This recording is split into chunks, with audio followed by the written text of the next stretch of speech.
बहुत समय पहले की बात है। माता पार्वती राजा हिमवान और रानी मेनका की पुत्री थीं। वे बचपन से ही भगवान शिव को अपने अंतर्मन का स्वामी मान चुकी थीं। उनके हृदय में शिव के लिए असीम भक्ति और प्रेम था, लेकिन यह कोई आसान प्रेम नहीं था। शिव कोई सामान्य देव नहीं थे। वे तपस्वी, योगी, विरक्त और श्मशानवासी थे। सच्चे प्रेम की शुरुआत पार्वती का संकल्प। पार्वती ने अपने माता पिता से कहा, मैं केवल शिव को ही अपना पति मानती हूँ। यदि मुझे उनका साथ नहीं मिला तो मैं विवाह नहीं करूँगी। राजा हिमवान चिंतित हो उठे, लेकिन पार्वती के संकल्प को देख वे सहमत हुए। अब पार्वती ने तपस्या का मार्ग चुना, वह मार्ग जो एक राजकुमारी के लिए सबसे कठिन था। तप की शक्ति। तपस्या की अग्नि में तपती पार्वती अकेली जंगल में चली गई।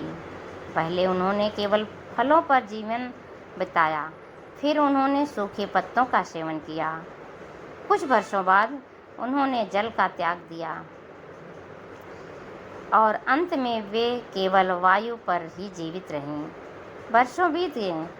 ऋषियों ने देखा कि यह कन्या कोई साधारण नहीं, यह तप की देवी बन गई है। लेकिन शिव कहाँ थे? शिव उस समय समाधि में लीन थे। उन्हें संसार से कोई मतलब नहीं था। वे सृष्टि के पार भी ध्यान की अवस्था में थे।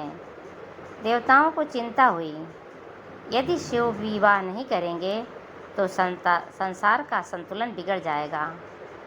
देवताओं ने कामदेव को भेजा कि वह शिव को प्रेम की ओर आकर्षित करें।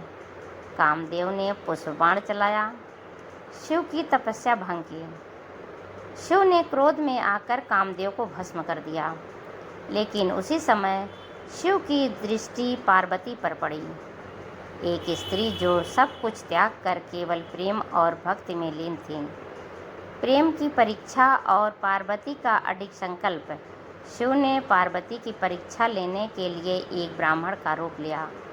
उन्होंने पार्वती से पूछा, तुम एक शमशान में रहने वाले, गले में सांप पहनने वाले, भस्म लपेटे योगी से विवाह क्यों करना चाहती हो?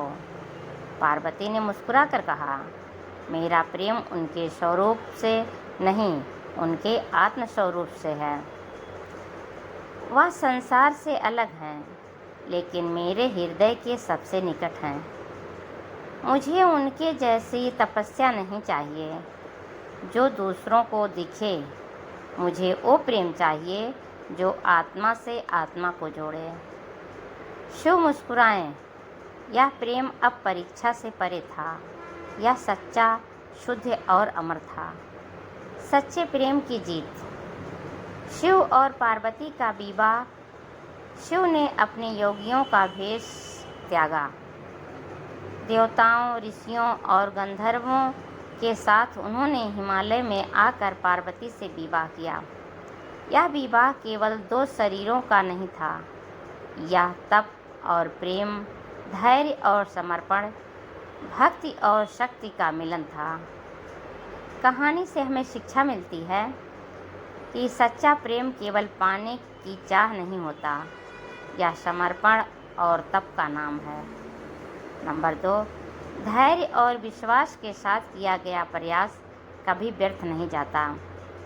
नंबर 3, प्रेम में यदि त्याग है तो वह अमर हो जाता है।